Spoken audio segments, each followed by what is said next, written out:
Il existe une prière qui fait trembler l'enfer. Une prière qui fait fuir les démons de terreur. Une prière qui ouvre les fenêtres du ciel et referme les portes de l'abîme. La plupart des chrétiens ne l'ont jamais priée. La plupart des croyants ne savent même pas qu'elle existe. Mais les hommes et les femmes qui ont découvert cette prière, ils ont ébranlé des nations, ils ont ressuscité les morts, ils ont bouleversé leur monde pour le royaume de Dieu. E.M. Bound, le prophète de la prière, a passé plus de temps à genoux que la plupart des prédicateurs ne passent dans leur chair. Et il a découvert quelque chose de si puissant, de si dévastateur pour le royaume des ténèbres, qu'une fois que vous l'entendrez aujourd'hui, votre vie ne sera plus jamais la même. Ce n'est pas juste un autre sermon. C'est une déclaration de guerre contre le christianisme tiède et sans pouvoir qui a infecté l'Église moderne. C'est la clé qui déverrouille le surnaturel. C'est l'arme secrète que l'ennemi a désespérément essayé de vous cacher. Mais avant de déverrouiller cette révélation qui ébranle le ciel, j'ai besoin que vous fassiez quelque chose maintenant. Laissez un commentaire ci-dessous et dites-moi de quelle ville vous regardez. Parce que Dieu est sur le point de faire quelque chose de puissant sur cette planète. Et je veux voir jusqu'où ce message atteint. Appuyez sur ce bouton d'abonnement parce que vous ne voulez pas manquer un seul mot de ce qui arrive sur cette chaîne. Et si ce message remue quelque chose dans votre esprit, même juste dans ces premières secondes, appuyez sur ce bouton j'aime maintenant. Maintenant, entrons dans le Saint des Saints. Découvrons la prière qui change tout. Il y a une tragédie qui se déroule dans l'Église de Jésus-Christ. Ce n'est pas une tragédie qui fait les gros titres. Ce n'est pas un scandale qui devient viral sur les réseaux sociaux. C'est une tragédie silencieuse, une mort rampante qui a paralysé le corps du Christ et nous a rendus impuissants devant un monde qui observe. Nous avons perdu le lieu secret. Nous avons abandonné la salle de guerre. Nous avons échangé le pouvoir de la prière persévérante contre la pauvreté de l'activité religieuse. Et l'enfer se moque de nous. E.M. Bounds comprenait quelque chose que la plupart des croyants modernes ont complètement oublié, que la plus grande force de l'univers n'est pas la technologie, n'est pas l'éducation, ni même la prédication elle-même, mais la prière, la vraie prière, la prière désespérée. Le genre de prière qui ferme la porte derrière vous et refuse de sortir jusqu'à ce que le ciel réponde. Le genre de prière que Jacob a prié quand il a lutté avec Dieu et a déclaré « Je ne te laisserai pas partir à moins que tu ne me bénisses ». Ce n'est pas la prière décontractée et pratique de 5 minutes que nous offrons en faisant défiler nos téléphones.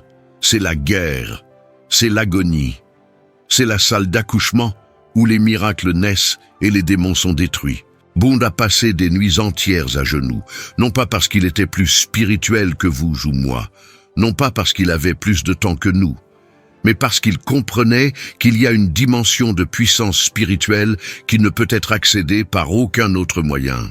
Vous ne pouvez pas l'acheter, vous ne pouvez pas l'apprendre au séminaire, vous ne pouvez pas la télécharger d'un podcast ou l'absorber d'une conférence. Vous devez y entrer par la porte étroite de la prière secrète, fervente et agonisante.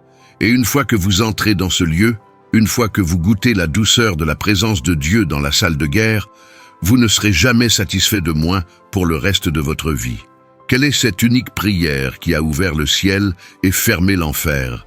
Ce n'est pas une formule, ce n'est pas une incantation magique, ce ne sont pas 7 étapes vers la percée ou 10 clés pour la prière exaucée. Non, c'est quelque chose de beaucoup plus profond, beaucoup plus coûteux, beaucoup plus puissant que n'importe quelle technique ou méthode ne pourrait jamais l'être. C'est la prière de reddition complète, la prière de consécration totale, la prière qui place tout sur l'autel, vos rêves, vos droits, votre réputation, votre confort, votre vie même, et dit à Dieu, non pas ma volonté, mais que la tienne soit faite. Entendez-vous ce que je dis? C'est la prière que Jésus a priée à Gethsémanée quand le poids du péché du monde l'écrasait et que des gouttes de sang tombaient de son visage comme de la sueur. C'est la prière qui transforme les êtres humains en faiseurs d'histoire, en secoueurs de monde, en terreurs de démons. Mais nous ne la prions plus. Nous l'avons remplacée par la prière de la commodité, la prière du confort, la prière qui demande à Dieu de bénir nos plans plutôt que de nous soumettre à ses desseins. Et c'est pourquoi nos églises sont remplies de gens mais vides de puissance. C'est pourquoi nous avons plus de ressources que jamais, mais voyons moins de miracles que les croyants du 1er siècle qui ne possédaient rien, mais ont tout changé. Écoutez-moi attentivement. L'enfer ne craint pas vos programmes. L'enfer ne tremble pas devant vos conférences. L'enfer ne recule pas devant vos stratégies marketing ou vos campagnes sur les réseaux sociaux. Mais l'enfer panique absolument quand un homme, une femme, se retrouve seul avec Dieu et prie la prière de consécration. Parce que cette prière ouvre un portail entre le ciel et la terre. Elle invite la présence du Dieu vivant dans la situation. Et quand Dieu apparaît, vraiment apparaît, tout change. Les malades sont guéris, les morts ressuscitent. Les captifs sont libérés. Les perdus reviennent en courant à la maison. Les tièdes sont enflammés. Le réveil éclate. Mais voici la dure vérité que personne ne veut entendre. Cette prière coûte tout. Elle exige que vous mouriez, non pas physiquement, mais spirituellement. Mourir à votre propre agenda, mourir à vos propres ambitions, mourir à votre besoin d'approbation et de reconnaissance, mourir à votre confort et à votre commodité. Placez tout cela aux pieds de Jésus et dire « Je suis à toi. Tout ce que je suis et tout ce que j'ai t'appartient. Utilise-moi, brise-moi, refais-moi, envoie-moi où tu veux, fais ce que tu veux de ma vie. Laisse-moi juste te connaître, laisse-moi juste marcher avec toi, laisse-moi juste être un vase pour ta gloire. » Pensez-vous que c'est trop extrême? Pensez-vous que c'est du fanatisme? Alors vous n'avez jamais lu votre Bible. Vous n'avez jamais compris ce que signifie être un disciple du Christ. Jésus ne nous a pas appelés à une vie de christianisme décontracté, de spiritualité de week-end et de dévotion pratique. Il nous a appelés à prendre notre croix chaque jour et à le suivre. Il nous a appelés à l'aimer plus que père, mère, fils, fille ou nos propres vies. Il nous a appelés à chercher d'abord le royaume de Dieu et sa justice. Et ce genre de vie ne peut être soutenu que par ce genre de prière. E.M. Bounds a découvert que les hommes qui ont changé le monde étaient des hommes qui priaient, non pas des hommes qui disaient simplement des prières, mais des hommes qui priaient, des hommes qui s'attardaient dans la présence de Dieu, des hommes qui attendaient le Seigneur jusqu'à être revêtus de puissance d'en haut, des hommes qui passaient plus de temps dans la chambre de prière que dans le ministère public. Et à cause de leur vie cachée avec Dieu, leur ministère public avait du poids. Quand ils parlaient, les démons fuyaient. Quand ils imposaient les mains aux malades, des miracles se produisaient. Quand ils prêchaient, la conviction tombait comme un marteau et des âmes étaient sauvées par milliers. Mais nous avons oublié cela. Nous sommes devenus si occupés à faire des choses pour Dieu que nous n'avons pas le temps d'être avec Dieu. Nous courons de réunion en réunion, de service en service, d'activité en activité, et nous appelons cela le ministère. Mais il n'y a pas de puissance dedans. Il n'y a pas d'onction dessus. Il n'y a pas de fruits durables qui en découlent, parce que nous n'avons pas payé le prix dans la prière. Nous n'avons pas passé les heures à genoux qui sont nécessaires pour porter la présence de Dieu dans un monde perdu et mourant. Nous essayons de faire l'œuvre de Dieu dans la force humaine, et cela nous tue. Nous nous épuisons, nous abandonnons, nous nous éloignons. Parce que nous n'avons jamais appris le secret que Bounds a découvert, le secret de la prière persévérante. Que signifie persévérer dans la prière? Cela signifie presser jusqu'à obtenir une réponse. Cela signifie refuser d'abandonner quand les cieux semblent être de bronze et que vos mots semblent rebondir sur le plafond. Cela signifie lutter avec Dieu comme Jacob a lutté à Péniel, s'accrochant de tout ce que vous avez jusqu'à ce que la percée vienne. Cela signifie prier comme Élie a prié, 7 fois si nécessaire, jusqu'à ce que le nuage de pluie apparaisse à l'horizon. Cela signifie prier comme Daniel a prié, 21 jours sans cesse, jusqu'à ce que l'ange brise la résistance de l'ennemi et apporte la réponse de la salle du trône de Dieu. Ce n'est pas le genre de prière que la plupart des croyants sont prêts à prier. Cela prend trop de temps, cela exige trop. Cela demande tout, mais c'est le seul genre de prière qui bouge le ciel et secoue l'enfer. Et jusqu'à ce que nous revenions à ce genre de prière, nous continuerons à vivre dans la pauvreté spirituelle tout en prétendant servir le Dieu qui possède le bétail sur 1000 collines. Pensez à ce que Bounds a écrit. Il a dit « Les hommes qui ont fait le plus pour Dieu dans ce monde ont été tôt à genoux, tôt. Pas quand c'est pratique, pas quand ils en ont envie. Pas après avoir vérifié toutes leurs notifications sur les réseaux sociaux et répondu à tous leurs emails. Tôt, pendant que le monde dort encore, pendant que la maison est encore silencieuse, pendant que les distractions n'ont pas encore commencé à réclamer l'attention. Ils comprenaient que si vous ne rencontrez pas Dieu tôt le matin, vous ne le rencontrerez probablement pas du tout. Parce que la vie a une façon d'évincer l'éternel au profit de l'urgent. La vie a une façon de voler notre temps et notre attention et de nous laisser spirituellement en faillite à la fin de la journée. Mais le guerrier de la prière sait que la veille matinale est sacrée, que la première heure appartient à Dieu. Qu'avant de donner votre énergie à votre travail, votre famille, vos obligations, vous devez d'abord donner votre cœur à celui qui a donné sa vie pour vous. Et quand vous faites cela de manière constante, quand vous en faites votre pratique quotidienne, quand vous refusez de compromettre cet engagement, quelque chose de surnaturel commence à se produire. Vous commencez à marcher dans une dimension d'autorité spirituelle qui est étrangère à la plupart des chrétiens. Vous commencez à voir avec les yeux du ciel. Vous commencez à entendre avec les oreilles du ciel.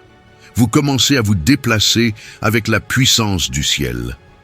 Parce que vous avez passé du temps dans la salle du trône du ciel. C'est ce que Jésus nous a montré en exemple. Les évangiles nous disent encore et encore que Jésus se retirait dans des lieux solitaires pour prier. Il priait tôt le matin. Il priait tard dans la nuit. Il priait avant de prendre des décisions importantes. Il priait avant d'accomplir des miracles.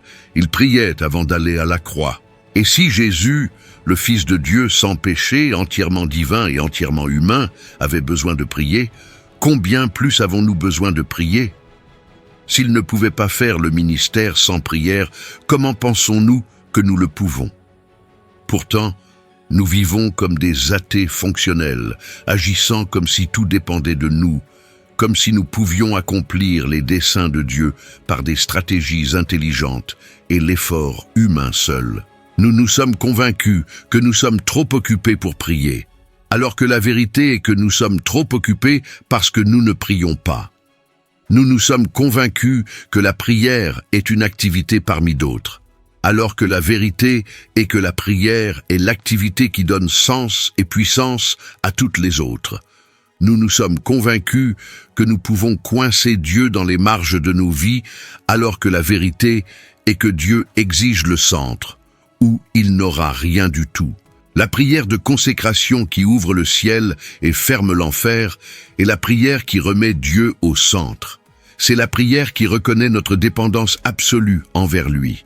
C'est la prière qui reconnaît que séparés de lui, nous ne pouvons rien faire, littéralement rien de valeur éternelle. C'est la prière qui cesse d'exiger et commence à se soumettre, qui cesse de se plaindre et commence à adorer, qui cesse de chercher la main de Dieu et commence à chercher le visage de Dieu. Et quand nous prions cette prière avec sincérité, avec des larmes, de tout notre cœur, le ciel répond. Je ne parle pas d'une prière unique. Je ne parle pas d'un moment de reddition émotionnelle à un appel à l'autel qui s'estompe dès le lundi matin. Je parle d'un style de vie de consécration, une mort quotidienne au mois, une reddition constante au Saint-Esprit, une reddition moment par moment de notre volonté à la volonté de Dieu. C'est ce que signifie prier sans cesse. C'est ce que signifie vivre une vie de prière. Non pas que vous soyez à genoux 24 heures par jour, mais que votre cœur soit continuellement ouvert à Dieu, continuellement réceptif à sa direction, continuellement soumis à ses desseins. Bounds a écrit à ce sujet avec une passion qui brûle les pages. Il a dit « La prière n'est pas une petite habitude épinglée sur nous pendant que nous étions attachés au tablier de notre mère. La prière est la chose la plus puissante dans tout l'univers. Le secret de tout échec est notre échec dans la prière secrète. Entendez-vous cela? Le secret de tout échec est notre échec dans la prière secrète, pas notre manque de talent, pas notre manque d'opportunités, pas notre manque de ressources, notre échec dans la prière secrète. Parce que quand nous échouons là, nous échouons partout. Quand nous négligeons la chambre de prière, nous sapons tout le reste que nous essayons de faire pour Dieu. Pensez au grand réveil à travers l'histoire, le réveil gallois, le réveil d'Azusa Street, le réveil des Hébrides. Chacun d'eux est né dans la prière, pas dans une grande prédication, bien qu'une grande prédication ait suivi, pas dans la musique d'adoration, bien qu'une adoration puissante les ait accompagnés, pas dans la planification stratégique, bien que les plans de Dieu se soient déroulés avec précision. Ils sont nés dans la prière, dans des réunions de prière qui duraient des heures, dans des rassemblements de prière où les gens pleuraient et travaillaient et agonisaient devant Dieu, dans des chambres secrètes où des saints inconnus criaient à Dieu de déchirer les cieux et de descendre. Et Dieu a entendu, et Dieu a répondu. Et Dieu a déversé son esprit dans une telle mesure que des communautés entières ont été transformées. Les bars ont fermé.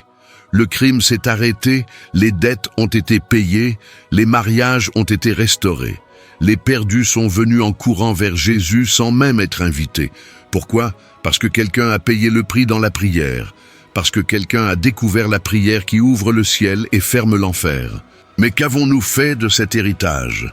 Nous avons transformé la prière en une obligation religieuse, une case à cocher, un devoir à accomplir. Nous récitons notre liste de courses de demandes et nous nous demandons ensuite pourquoi Dieu ne semble pas écouter. Nous prions 5 minutes et attendons 5 heures de résultats. Nous venons devant le roi de l'univers avec des cœurs décontractés et des esprits distraits. Et nous nous sentons ensuite offensés quand nous ne faisons pas l'expérience de sa présence. Nous avons perdu la révérence, nous avons perdu la crainte, nous avons perdu la sainte crainte qui caractérisait autrefois le peuple de Dieu quand il s'approchait du trône de la grâce.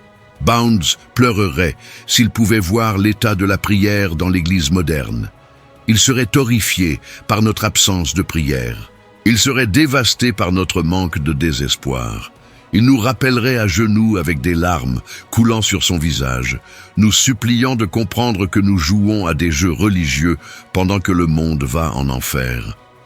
Et il aurait raison, parce que c'est exactement ce que nous faisons. Écoutez-moi, je n'essaie pas de vous condamner, j'essaie de vous réveiller. J'essaie de remuer quelque chose en vous qui dort depuis trop longtemps. Dieu vous appelle à un lieu plus profond dans la prière, un lieu plus puissant, un lieu plus coûteux, un lieu où vous le rencontrerez de manière que vous n'avez jamais connue auparavant, un lieu où votre vie sera transformée, un lieu où vous recevrez l'onction et l'autorité pour faire les œuvres de Jésus et même de plus grandes œuvres, comme il l'a promis. Mais vous devez le vouloir, vous devez être prêt à payer le prix.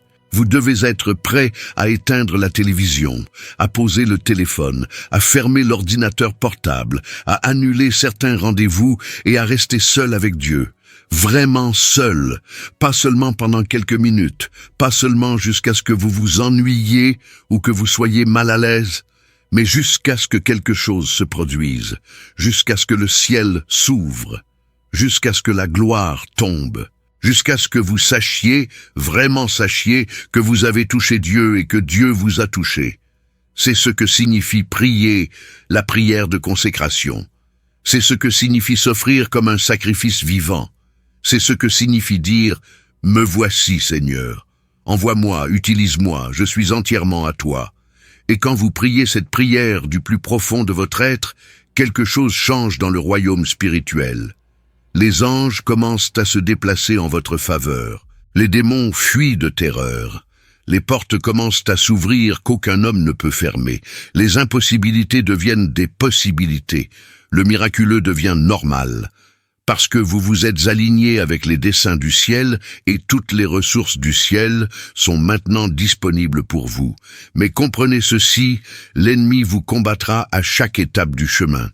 Il vous dira que vous êtes trop occupé pour prier, il vous dira que d'autres choses sont plus importantes. Il vous distraira avec 1000 demandes urgentes. Il vous fera vous sentir coupable de prendre du temps loin d'autres responsabilités. Il vous convaincra que la prière est ennuyeuse, qu'elle ne fonctionne pas, que vous perdez votre temps. Il fera tout ce qui est en son pouvoir pour vous garder hors de la chambre de prière. Pourquoi ? Parce qu'il sait ce que vous ne semblez apparemment pas encore savoir, que la chambre de prière est l'endroit le plus dangereux sur terre pour le royaume des ténèbres. Quand vous priez, vraiment priez, avec consécration et foi et persistance, vous devenez une arme dans les mains de Dieu. Vous devenez un canal à travers lequel la puissance du ciel coule vers la terre. Vous devenez une menace pour chaque plan et stratagème démoniaque. Vous devenez un guerrier qui combat des batailles dans les lieux célestes avant qu'elles ne se manifestent dans le naturel. Vous devenez exactement ce que Satan craint le plus. Un disciple de Jésus-Christ totalement abandonné, habilité par la prière et rempli de l'esprit. Et c'est pourquoi Bounds insistait sur le fait que le besoin principal de l'Église n'est pas de meilleures méthodes, mais de meilleurs hommes. Des hommes et des femmes qui prient. Il a dit, ce dont l'Église a besoin aujourd'hui, ce n'est pas plus de machinerie ou de meilleures, pas de nouvelles organisations ou de méthodes plus nouvelles, mais des hommes que le Saint-Esprit peut utiliser, des hommes de prière, des hommes puissants dans la prière. Entendez-vous cela ? Le Saint-Esprit ne peut pas nous utiliser si nous ne prions pas. Il ne forcera pas son chemin dans nos vies. Il n'annulera pas notre négligence du lieu secret. Il attend que nous venions. Il attend que nous le cherchions. Il attend que nous ayons faim et soif de lui. Et quand nous le faisons, quand nous le faisons enfin, il déverse son esprit sur nous dans une telle mesure que nous devenons la réponse à la prière de quelqu'un d'autre.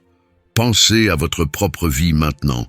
Pensez aux domaines où vous luttez, les batailles que vous affrontez, les montagnes que vous devez déplacer, les percées que vous devez voir. Avez-vous vraiment prié à leur sujet? Pas seulement les mentionner à Dieu en passant, mais vraiment prier. Êtes-vous entré dans votre chambre? Avez-vous fermé la porte et refusé de sortir jusqu'à ce que le ciel réponde? Avez-vous pleuré devant Dieu? Avez-vous jeûné? Avez-vous agonisé dans l'esprit? Ou vous êtes-vous simplement plein de vos problèmes, inquiété de votre situation et essayé de tout comprendre par votre propre sagesse? La prière de consécration dit « Dieu, je ne sais pas comment réparer cela. Je ne sais pas quoi faire, mais je le pose à tes pieds.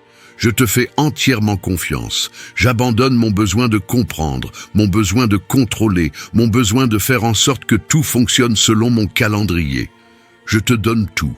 Et je vais rester ici en ta présence jusqu'à ce que tu me montres quoi faire, jusqu'à ce que tu me donnes la paix, jusqu'à ce que tu résolves cela à ta manière et en ton temps. » C'est la foi, c'est la confiance. C'est le genre de prière qui déplace des montagnes, parce qu'elle n'essaie pas de manipuler Dieu, ou de convaincre Dieu, ou de négocier avec Dieu. Elle se soumet simplement à Dieu, se repose en Dieu, croit que Dieu est bon, et qu'il fait concourir toutes choses au bien de ceux qui l'aiment et qui sont appelés selon son dessein.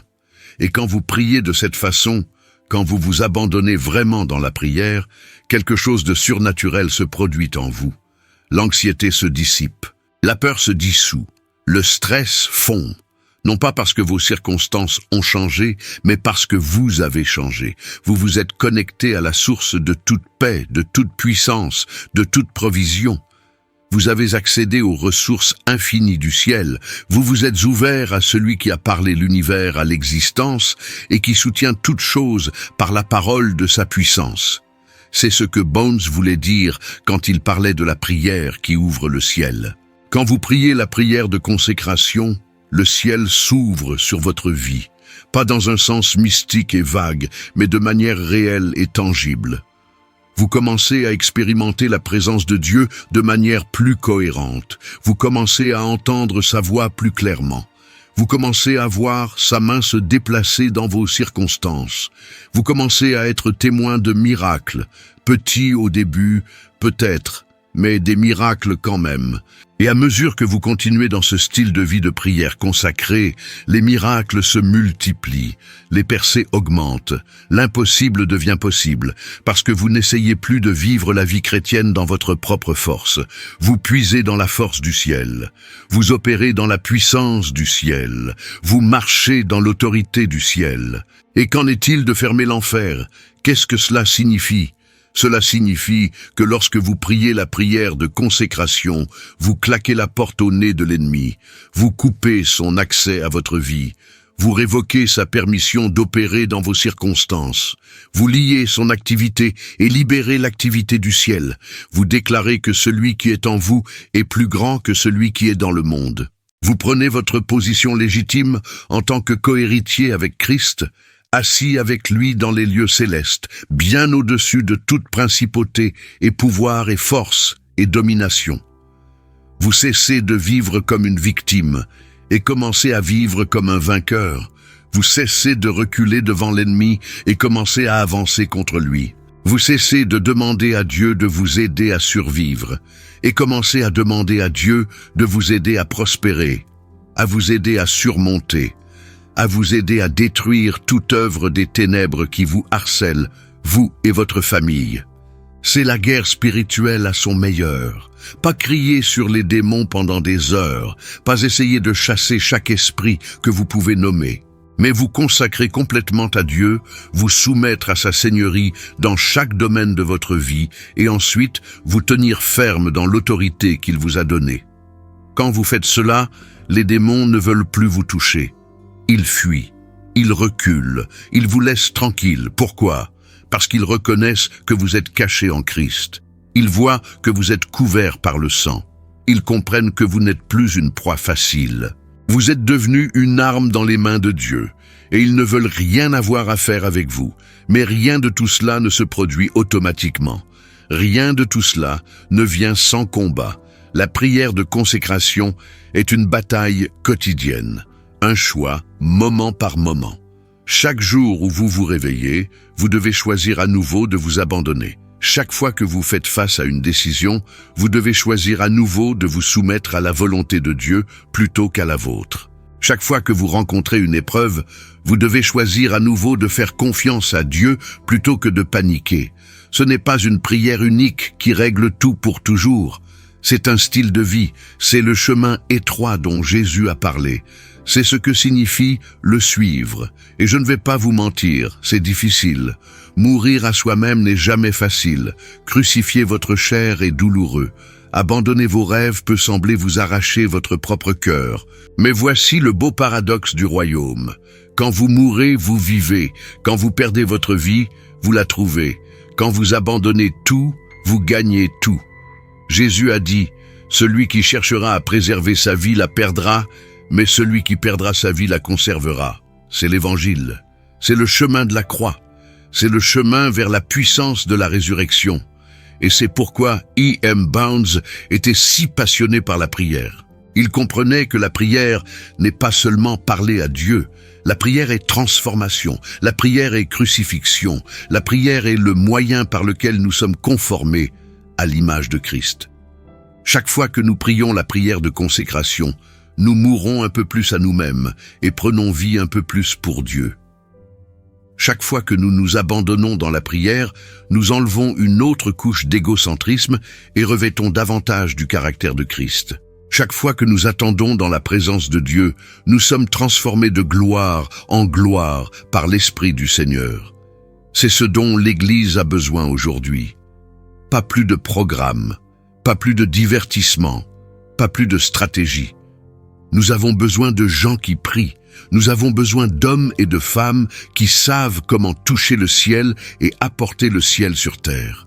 Nous avons besoin de guerriers qui comprennent l'autorité spirituelle parce qu'ils ont appris à se soumettre à l'autorité spirituelle. Nous avons besoin d'amoureux de Dieu qui se soucient plus de sa présence que de ses cadeaux, plus de sa gloire que de leur confort, plus de son royaume que de leur réputation. Êtes-vous une de ces personnes? Êtes-vous prêt à devenir une de ces personnes? Êtes-vous prêt à payer le prix? Êtes-vous prêt à vous lever tôt? Êtes-vous prêt à rester debout tard?